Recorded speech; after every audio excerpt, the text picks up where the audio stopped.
श्रोत्रे भोरस्कन्देवेभ्य आगायद्यत्कल्याणज्ञो शृणोति तदा मानेते विदुरदेन वैन उद्गात्रात्येष्यन्तीति तमभिद्रुत्य पाप्मनाविध्यन् स यस्य पाप्मायागे वेदवक्प्रतिरूपद्गा शृणोति स एव स पाप्मा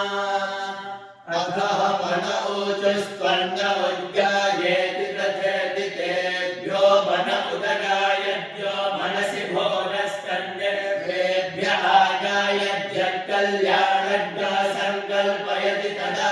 मानेते विदुरदेन वैन उद्गात्रात्येष्यन्तीति तमभिद्रुत्य पाप्मनाविध्यन् स यस्य पाप्मायागे वेदवक्प्रतिरूपद्गा सङ्कल्पयति स एव स पाप्मैवं कल्पते